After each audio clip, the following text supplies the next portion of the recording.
You wake up. The room is quiet, but your mind isn't.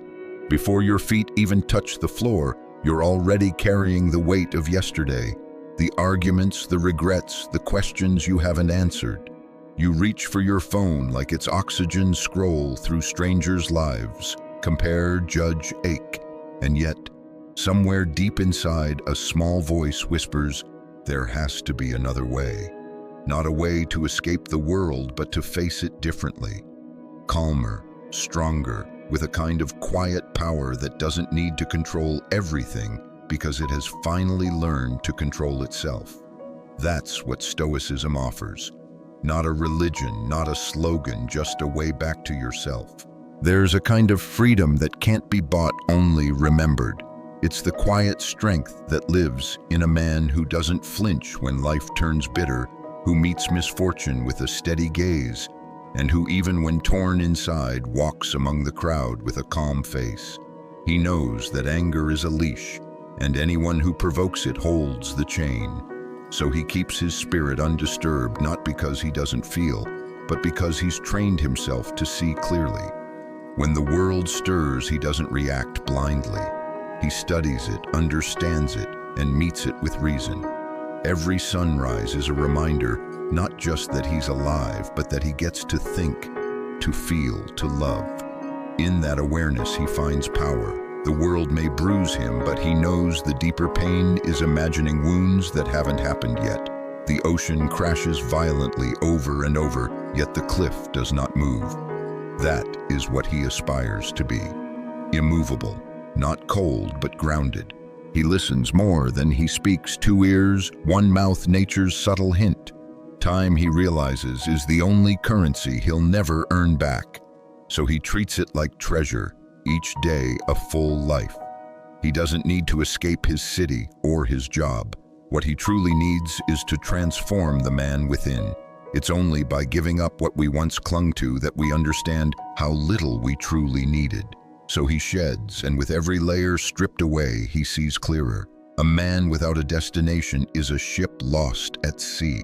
And yet we often let the opinions of others steer our sails. But not him, not anymore. When pain comes, he whispers, this is not misfortune. Bearing it well is the true victory. What if the storms in your life weren't enemies, but teachers? What if pain was the price of strength and discomfort, the doorway to peace? He stops debating what it means to be good and starts living it. His thoughts shape his soul, so he guards them fiercely. If a deed feels wrong, he doesn't do it. If a word feels untrue, he doesn't say it. Because life isn't about what happens to him, it's about how he responds. He knows that most of what we hear is just noise, opinions dressed as facts. What we see is filtered through our own lens. So he waits, he watches, and he prepares. Because luck isn't magic.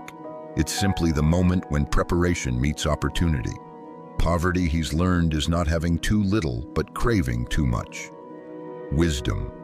It begins not with books, but with brutal honesty about who he really is. When hardship knocks, he doesn't complain, he listens. Because adversity is a mirror showing us who we are beneath the masks. Death, he knows, is not the enemy. Never truly living, that's what he fears. So he counts each moment, each breath as sacred. If people think him a fool, so be it. Better to grow in silence than to rot in pride. Anger, if not mastered, will do more damage than the insult that sparked it. Freedom doesn't come from indulging desires, but from releasing them. A brave man isn't fearless, he's simply willing. And what he does today, he knows will echo long after he's gone. Have you ever wondered what would happen if you stopped reacting and started choosing? What would it feel like to finally be the master of your mind? The soul inside him, he begins to realize, is more powerful than anything that moves him, like a puppet from the outside. Wealth isn't measured in possessions. It's measured in the fewness of his wants. So he speaks little, listens deeply, and only offers words that matter. Cruelty, a mask for weakness. Greatness, a mountain earned one rough step at a time. And so he moves through life as if every action were his last, because one day it will be. He does not fear what might happen tomorrow.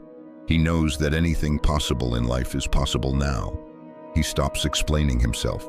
He becomes his philosophy. Difficulty doesn't deter him. It sharpens him.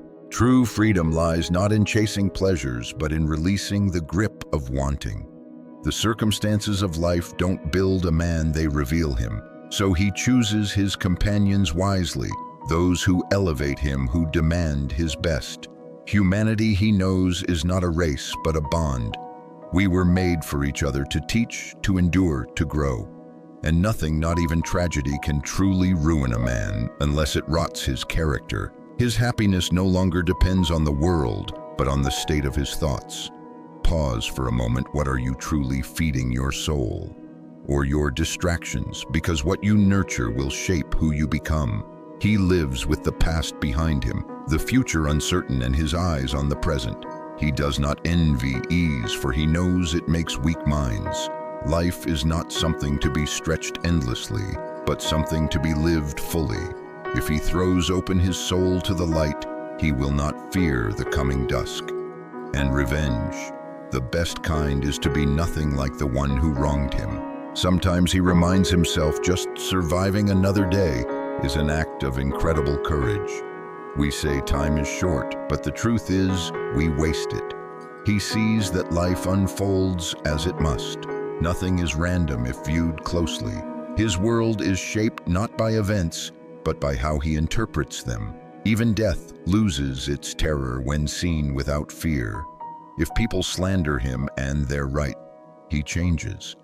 If they lie, he smiles. He clings to what uplifts his spirit and ignores the rest.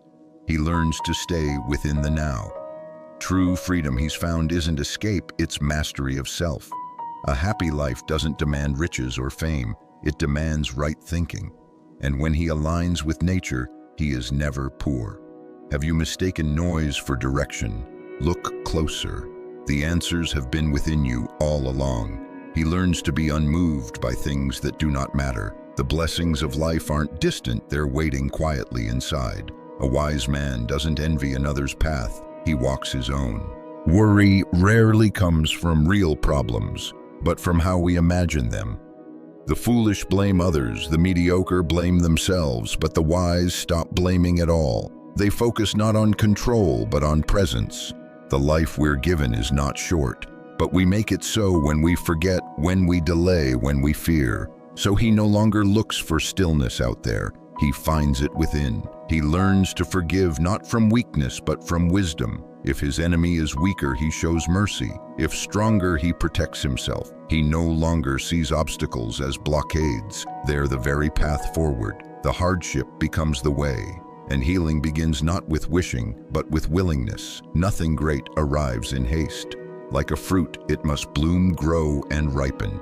So he lets life take its time. Most suffering, he realizes, is born in the mind, not reality. He cannot escape fate, but he can choose how he walks it.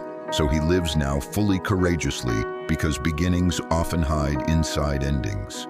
You are not your past. You are not your fears. You are the calm in the center of the storm, and it's time you return to it. He releases judgment. He learns to love the moment as it is. He sees that misfortune only has power if he gives it meaning.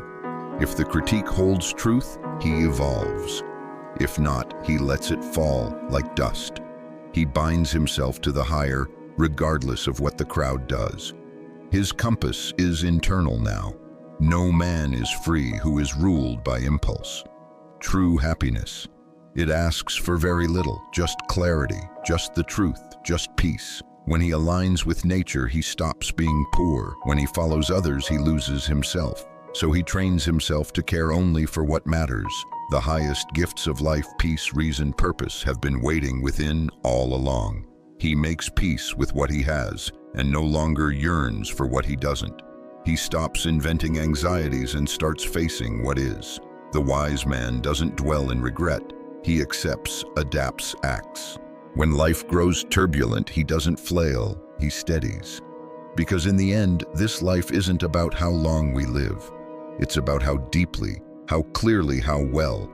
And if you can do that, even once, even today, then your life at that moment has already become enough. So the next time life pushes you when you're tempted to react in anger, to chase things you don't need, or to fear what hasn't yet happened, pause. Remember what's within your control. Remember who you are beneath the noise.